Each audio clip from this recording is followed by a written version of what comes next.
હાલોલના ટપલાવાવ ગામે કૂવામાં પડી 40 વર્ષીય મહિલાનું મોત.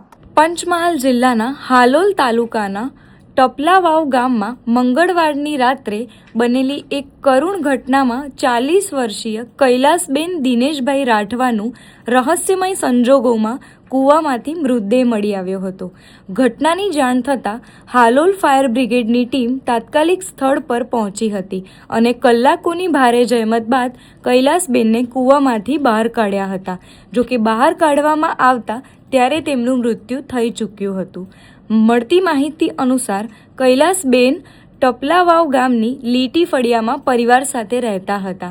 રાત્રિના સમયે તેઓ કૂવામાં પડી ગયા હોવાની જાણ ગામ લોકોએ હાલોલ ફાયર બ્રિગેડ અને પોલીસને કરી હતી. ફાયર બ્રિગેડની ટીમે રેસ્ક્યુ કામગીરી હાથ ધરી હતી, પરંતુ મહિલાને બચાવી શકાયા ન હતા. મૃતક કૈલાસબેનને 2 પુત્રો છે. મોટો પુત્ર હિતેન્દ્રભાઈ ધોરણ 11માં, જ્યારે નાનો પુત્ર રવિન્દ્રભાઈ ધોરણ 7માં અભ્યાસ કરે છે. માતાના અચાનક અવસાનથી બંને બાળકો પર દુઃખનો પહાડ તૂટી પડ્યો છે. કૈલાસબેનનું પિયર ઘોઘંબા તાલુકાના ચેલાવાડા ગામે આવેલું છે.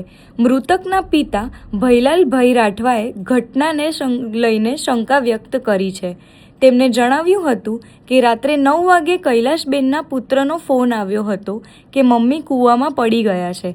જોકે કૂવાની પાળી ઊંચી અને સુરક્ષિત હોવાના કારણે તેમની દીકરી અકસ્માતે પડી ગઈ હોય તે વાત માનવામાં મુશ્કેલી હોવાનું તેમણે જણાવ્યું છે. ભૈલાલભાઈએ વધુમાં આક્ષેપ કર્યો છે કે કૈલાસબેનના ઘરમાં છેલ્લા ઘણા સમયથી પારિવારિક ઝઘડા ચાલતા હતા. તેથી આ ઘટનાની નિષ્પક્ષ તપાસ થવી જોઈએ અને પોસ્ટમોર્ટમ રિપોર્ટ બાદ જ મૃત્યુનું સાચું કારણ સામે આવશે. ઘટનાની જાણ થતાં પાવાગઢ પોલીસ સ્થળ પર પહોંચી હતી.